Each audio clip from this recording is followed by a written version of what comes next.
Coral classes. आज हम लोग मैथ्स का एक बहुत ही इम्पोर्टेंट टॉपिक करने जा रहे हैं जो है प्रायिकता या प्रोबेबिलिटी।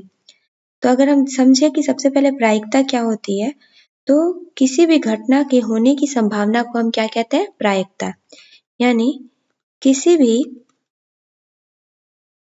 घटना के होने की संभावना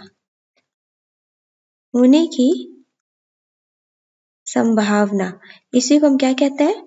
प्रायिकता। और इसी को हम लोग PE से डिनोट करते हैं। ठीक है, किसी भी होने की संभावना। यहाँ E जो होता है वो किसी भी घटना को दर्शाता है। ठीक है, अगर हम इसका सूत्र देखें तो PE जो होता है वो NE बटे NS होता है। ठीक है, NE क्या होता है? NE जो होता है वो कोई भी अनुकूल परिणाम को कहते हैं। अनुकूल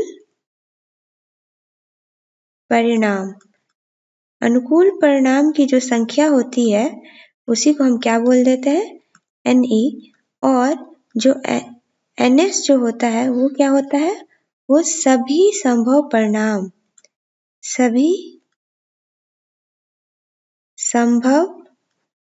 परिणाम जो होते हैं, परिणामों की संख्या। ठीक है, सभी संभव परिणामों की संख्या को ही हम क्या कह देते हैं? NS।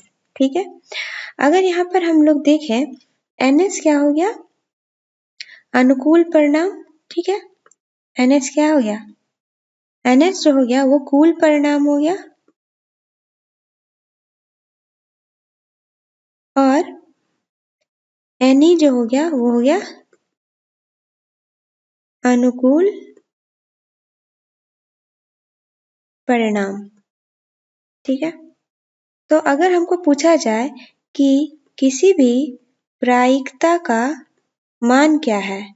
प्रायिकता का जो मान होता है वो क्या होता है? प्रायिकता का जो मान होता है वो 0 से लेकर के 1 के बीच में होता है।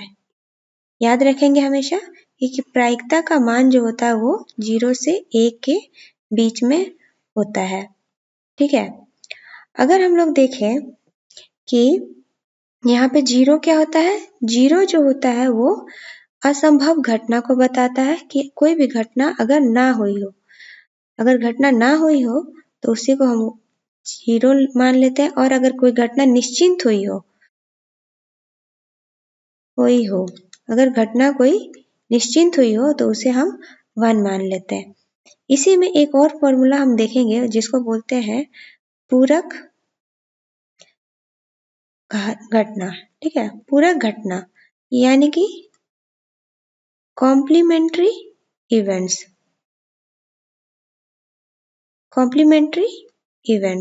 ठीक है, पूरक घटना या कॉम्प्लीमेंट्री इवेंट्स, इसके लिए हमारे पास जो फॉर्मूला होता है वह है PE bar is equal to 1 minus PE। ठीक है, PE bar is equal to 1 minus PE। याद रखेंगे।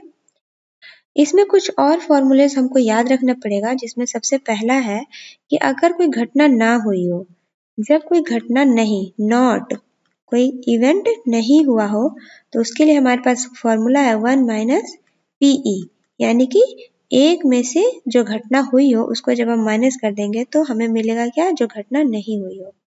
और अगर हमें सभी घटनाओं को निकालना हो तो उसके लिए हमारे पास फॉर्मूला क्या होता है? जो घटना हुई है प्लस जो घटना नहीं हुई है, उन दोनों का मान क्या हो जाएगा? 1 के बराबर। ठीक है, तो इतने फॉर्मूला हमको याद रखना पड़ेगा, तभी हम जा करके क्वेश्चंस कर पाएंगे। तो चलिए देखते हैं हमारा सबसे पहला प्रश्न।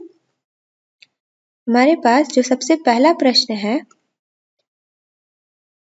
वो है कि अगर एक पासा फेंका जाता है तो 6 आने की प्रायिकता क्या होती है? तो 6 आने की अगर हम प्रायिकता देखें तो सबसे पहले हमें देखना होगा कि पासा हमें याद रखना होगा कि अगर कोई पासा हमारे पास है, ठीक है, यानी डाइस, अगर कोई पासा है तो उसमें टोटल कितने मान होते हैं? कितने उसके फेस भाग होते हैं?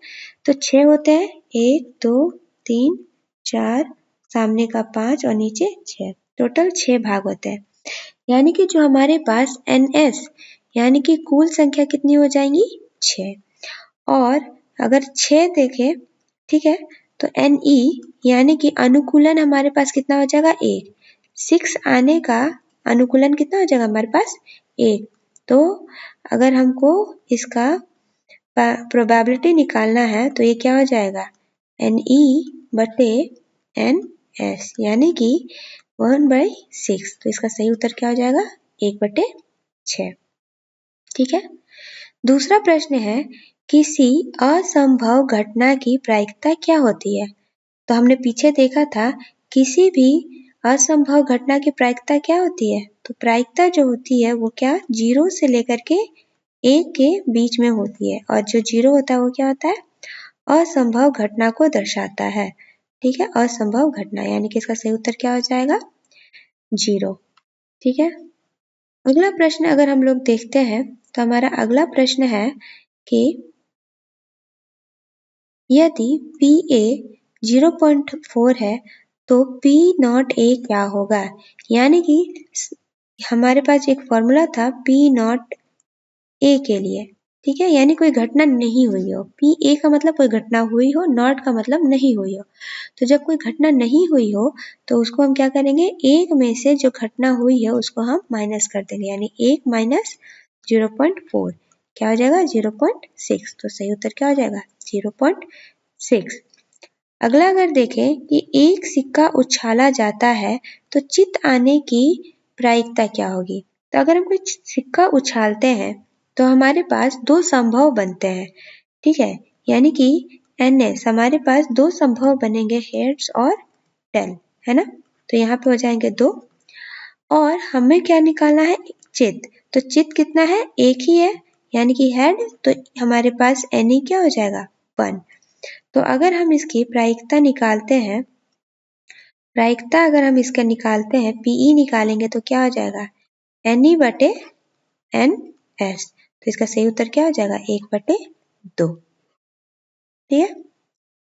अगर अगला क्वेश्चन देखें, अगला क्वेश्चन है कि किसी भी घटना की प्रायिकता का अधिकतम मान क्या होता है। तो प्रायिकता का हमारे पास मान जो होता है वो 0 से 1 के बीच में होता है। 0 क्या है असंभव, असंभव, है ना। और 1 क्या होता है अधिकतम यानी कि ये घटना निश्चित हुई है, इसीलिए इसका सही उत्तर क्या हो जाएगा 1। ठीक है। अगला क्वेश्चन देखेंगे, एक पासा फेंका जाता है तो सम संख्या आने की प्रायिकता ज्ञात कीजिए। ठीक है, तो अगर हम कोई पासा फेंक रहे हैं, ठीक है, पासा फेंक रहे हैं तो इसके हमारे पास 6 साइड होते हैं यानी कि टोटल नंबर हमारे पास कितना होता है संभव कितने हैं यानी कि NS कितना है टोटल हमारे पास है 1 2 3 4 5 एंड 6 यानी कि हमारे पास टोटल संभव कितने हैं 6।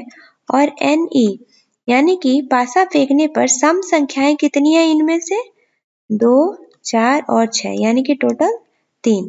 तो अगर हमको बोले कि प्रोबेबिलिटी यानी कि प्रायिकता निकालनी है तो क्या हो जाएगा NE बटे NS यानी कि 3/6 मतलब 1/2। ठीक है।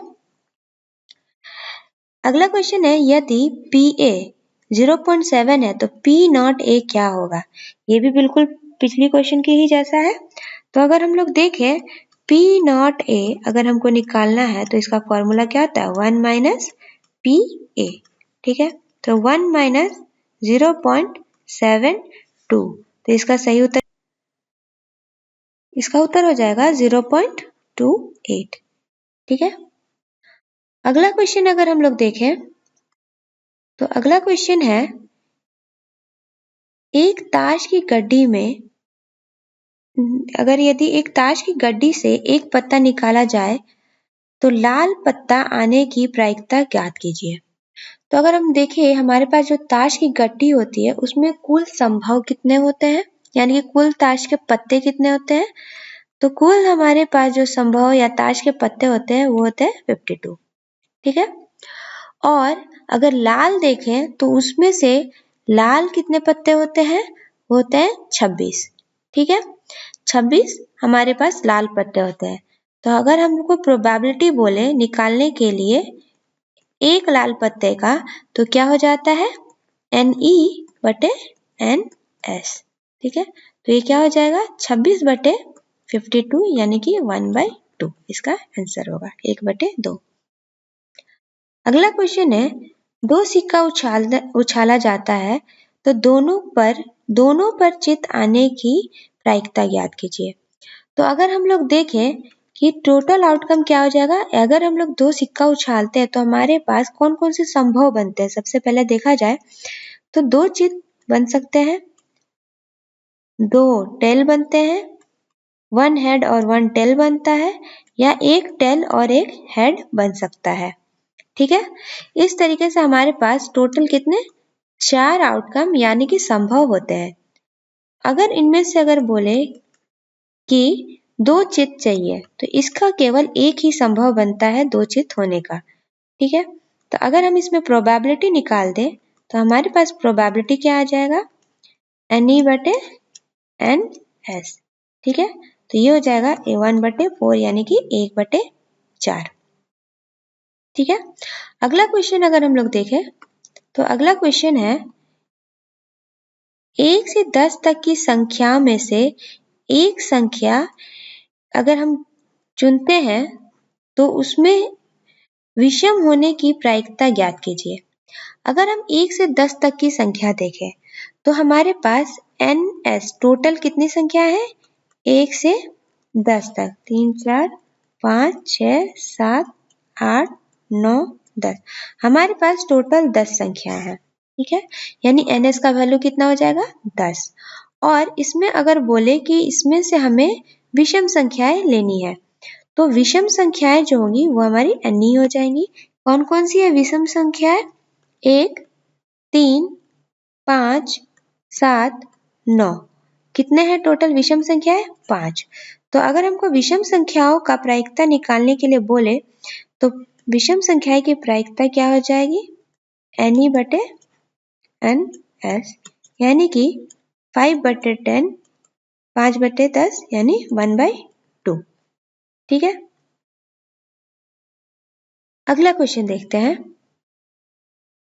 अगला क्वेश्चन हमारे पास है, एक थैले में से 3 लाल 5 नीली और 2 हरी गेंद है। इसमें से अगर हम एक गेंद निकालते हैं तो लाल गेंद होने की संभावना क्या होगी या प्रायिकता क्या होगी, या नीली गेंद निकालने की संभावना या प्रायिकता क्या होगी। तो अगर पहला देखें तो लाल गेंद बोल रहा है। ठीक है, तो अगर नंबर ऑफ हम लोग यहाँ पर देखें कि हमारे पास टोटल संभव कितने हैं, तो हमारे पास टोटल गेंदें कितनी है? 3 5 2, यानी टोटल हमारे पास 10 गेंदें हैं। और उसमें से लाल गेंद अगर हमको बोल रहा है तो लाल गेंदें कितनी है हमारे पास? 3। तो इसका हमारे पास प्रायिकता कितनी आ जाएगी? NE/NS यानी कि 3/10। ठीक है, और अगर नीली गेंद बोल रहा है तो यहाँ पर भी हमारे पास संभव कितने हैं? 10, और अनुकूलन कितना हो जाएगा हमारे पास यहाँ पर? नीली गेंद कितनी है? 5, अनुकूलन हो जाएगा 5। ठीक है, तो यहाँ पर NE का वैल्यू क्या हो जाएगा?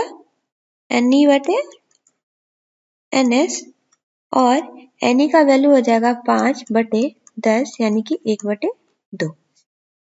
ठीक है, एक पासा फेंका जाता है। ठीक है, एक पासा फेंका जाता है तो 4 से अधिक संख्या और विषम संख्या के बारे में हमें उसका प्रायिकता निकालना है। तो सबसे पहले बोला 4 से अधिक संख्या। अगर कोई पासा फेंका जा रहा है तो टोटल नंबर हमारे पास संभव कितने हो जाएंगे? 1 2 3 4 5 और 6, तो टोटल संख्या हमारे पास हो जा रही है 6। और अगर हम अनुकूलन देखें तो हमारे पास अनुकूलन कितना हो जाएगा? 4 से बड़ी। 4 से बड़ी कितनी संख्या है? 5 और 6 यानी कि 2। तो यहाँ पर हमारे पास अनुकूलन क्या हो जाएगा 4 से बड़ी के लिए? NE/NS यानी कि 2/6, 1/3। ठीक है। दूसरा जो पूछ रहा है वो है विषम संख्याएं। तो यहाँ पर NS तो हमारे पास सेम हो जाएगा 6 और अनुकूलन कितना हो जाएगा अब हमारे पास। यहाँ पे विषम संख्याएं पूछ रहा है, विषम कौन कौन से हुए 1, 3 और 5 यानी कि टोटल 3 विषम संख्याएं हैं। तो अगर हम निकालें प्रायिकता तो यहाँ पर हो जाएगा NE/NS यानी कि NE क्या हो जाएगा 3/6 1/2। आज के लिए इतना ही। Thank you. अगर आपको हमारा टॉपिक पसंद आया तो चैनल को लाइक एंड सब्सक्राइब जरूर करें। अगर किसी टॉपिक में आपको